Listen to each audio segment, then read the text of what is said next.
हुकूमत साजी के लिए नून लीग और पाकिस्तान पीपल्स पार्टी में मुज़ाकरात का अगला दौर आज फिर होगा। राब्ता कमेटीज़ की बातचीत का 5वां दौर भी बिला नतीजा खत्म हो गया था।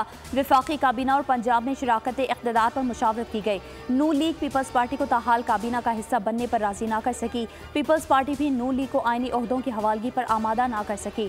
सिफारिशात पार्टी क़यादत के सामने रखने का फैसला। आज़म नज़ीर तारड़ कहते हैं बातचीत मुस्बत अंदाज में जारी है। कमर जमान कायरा ने कहा कि पीपल्स पार्टी हुकूमत का हिस्सा नहीं बनेगी, पार्लियामेंट में बैठेगी, नून लीग को सपोर्ट करेंगे।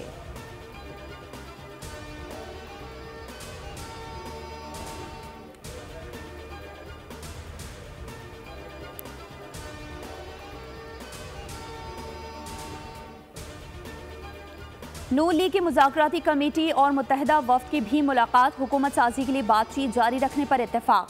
नून लीग ने इब्तदाई मुसवदा MQM के हवाले कर दिया। मुत्तहिदा रहनुमाओं ने 3 निकाती आइनी तरमीम पर हिमायत मांग ली। गवर्नर सिंध कामरान खान टिसोरी कहते हैं हुकूमत साजी के मुश्किल मरहले में नून लीग के साथ हैं।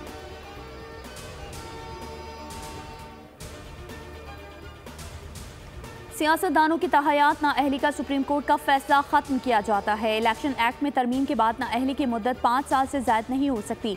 62(1)F के तहत तहयात नाअहली बुनियादी हुकूक की शिकों से हम आहंग नहीं। सुप्रीम कोर्ट ने सियासतदानों की तहयात नाअहली केस का तफसीली फैसला जारी कर दिया। फैसले में कहा आर्टिकल 62(1)F में दर्ज नहीं कि कोर्ट ऑफ लॉ क्या है। ऐसा कानून नहीं जो वासी करे 62(1)F के तहत नाअहली का तरीक़ाकार क्या होगा।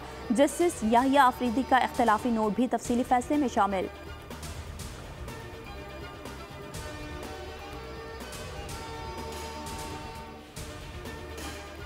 सरकारी मुलाजमीन को ब्लैकमेल करने के हथकंडे आइन की खिलाफ वर्जी है। रियासत दिफा करेगी, पुरतशद्दुद ट्रोल्स के खिलाफ कार्रवाई और मिसाली सजा दिलाएगी। निगरान वज़ीर आज़म का सख्त बयान। कहा अवाम ने 8 फरवरी को मुनक़सिम मैंडेट दिया। सरकारी मुलाजमीन की वफादारियाँ रियासत पाकिस्तान से हटाकर पुरतशद्दुद गैंग की तरफ करने के हरबे खिलाफ आइन है।